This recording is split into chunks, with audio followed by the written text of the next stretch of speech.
I thought 10 years of marriage meant safety, but a 5-second video clip proved I was just a blind woman living in a house built on lies. Mark and I were high school sweethearts, the couple everyone thought would last forever.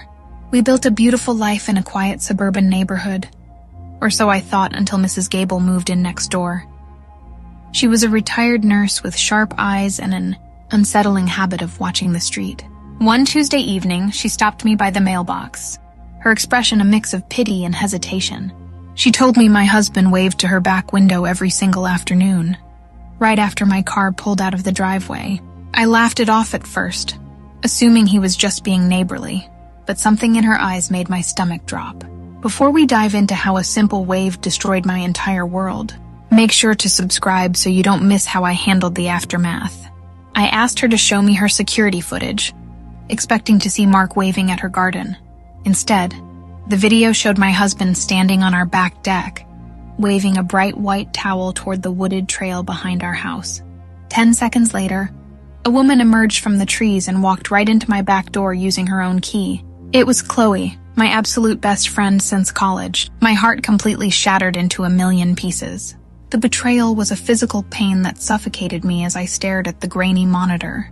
My mind raced through a decade of memories, questioning every laugh, every anniversary, and every time Mark told me he loved me. They had been using my departure, schedule like a clockwork invitation, for their secret encounters. I didn't cry in front of Mrs. Gable. A cold, terrifying numbness washed over me instead. I thanked her, walked back to my empty house, and sat in the dark waiting for Mark to return from his gym run. When he walked through the door with his usual charming smile, asking about my day, I felt a wave of nausea. He looked so innocent, so perfect.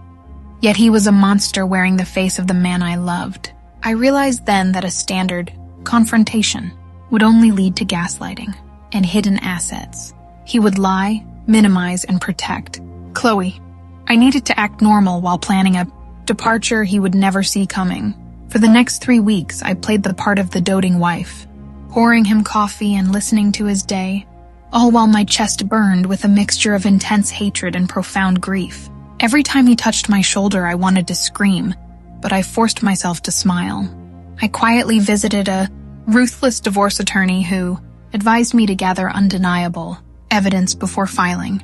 I installed a hidden camera in our living room, disguised as a standard phone charger. The very next day, while I was supposedly at a regional conference, I opened the live feed on my phone, watching my husband and my best friend laughing on my couch, mocking my work ethic, and planning their future in my house changed something inside me forever. The grief died, and a dark, calculated desire for justice took its place. Mark thought he knew me. He thought I was the forgiving, gentle woman who hated conflict. He expected a tearful confrontation, a messy divorce, and a comfortable alimony check while he kept the house. I decided right then to give him the exact opposite. I didn't confront him. Instead, I liquidated our joint savings account, maxed out the credit cards on non-refundable travel vouchers under my maiden name, and quietly transferred the ownership of our paid-off vehicles into a trust my mother controlled. I contacted his conservative, strictly religious parents and invited them, along with Chloe's fiancé, to a surprise anniversary dinner at our home. They all arrived on a Friday evening, expecting a celebration of a decade of love. Mark looked confused but put on his best host persona, while Chloe sat next to her fiancé looking slightly nervous. Once everyone was seated with their drinks, I stood up to give a toast. I plugged a flash drive into the smart television behind them, smiling warmly. I told everyone I wanted to share a beautiful video capturing the true essence of our marriage. I pressed play.